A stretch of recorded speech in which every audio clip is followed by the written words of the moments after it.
Hi, how you guys are doing today? I'm doing a off-grid solar setup for a friend of mine that asked me to go ahead and put it together for him. So all he has to do is hook up the panels to here.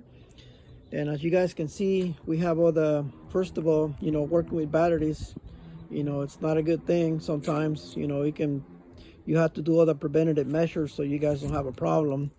We start off with that, we start off with a fuse before the BMS, one after the BMS. And here we are, we also have a shutoff for the inverter right here. So that's just for the inverter. And we have a pre-charge resistor, so you can pre-charge the capacitors. So we use this resistor here. You push the button here, you pre-charge it, and then you turn on the breaker here. We have the Bluetooth here for the smart BMS. And this one also has that, each one of the strings comes to here. So you can manually charge, if one of them ever goes low. You can also see it with the smart BMS, but this tends to fail a lot, quite a bit. I did a video on that. And we have a pure sine high frequency inverter. That's what he wanted. That's all he could afford. And as you can see, here's the AC side. So we have a GFCI. So that's on the 15 amp breaker. And then the rest of it is going to go on a 20 amp to a GFCI 20 amp breaker as well. And we had the grow watt at a solar charge controller, which I would have preferred he use a Midnight Classic or an Outback. And here's where the, that's the breaker for the solar panels where they're going to come in. And there's also a breaker, Outback breaker, before the solar charge controller. That way it comes in here. This guy prefer this kind of batteries, which is the batteries that we got from Battery Hookup, which is the SPIMO 8HP, which is a 8 amp an hour battery that was used on buses on China, I believe.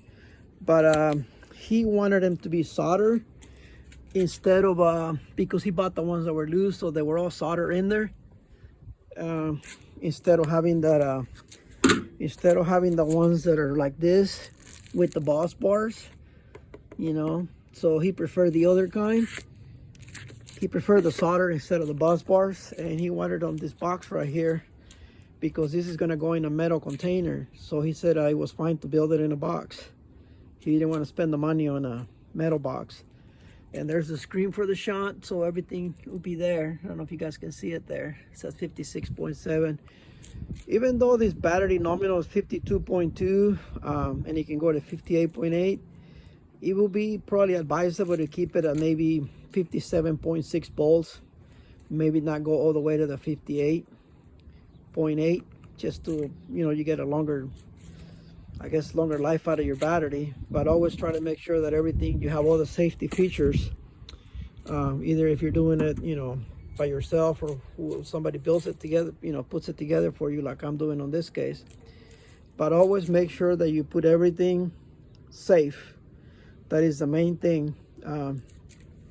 But anyways, just thought I'd do a short video, and we did use all 6-gauge wire on most of it. They don't really need to go too much, and this is a 96 amp an hour battery, so almost a 5 kilowatt, but it's pretty close. And he can always attach another battery here, so that's an extra, he can hook it up there.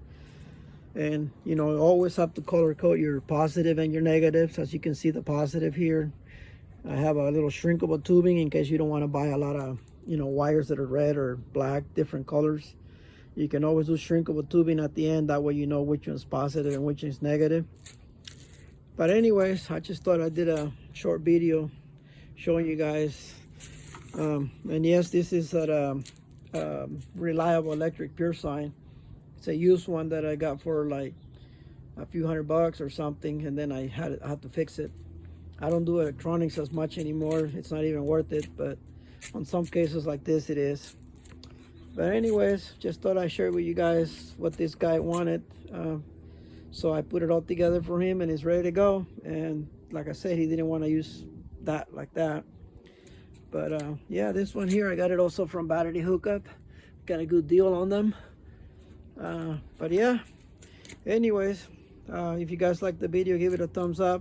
This one's gonna go in a nice remote area where there's no power accessible. He just wants to run a small refrigerator, actually a two-door large refrigerator and a couple of lights pretty much, and some internet, and that should be more than enough power for him for a little bit.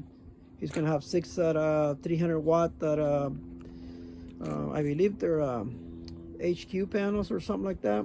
Q cell panels. They're 305 watts, so that's gonna bring him, like, that's that's like 900 watts on each set of 3. So that's not bad. 1800 watts total, pretty much. But I don't think he's really gonna need all that. But anyways, you guys have a good day, and if you guys like the video, give it a thumbs up.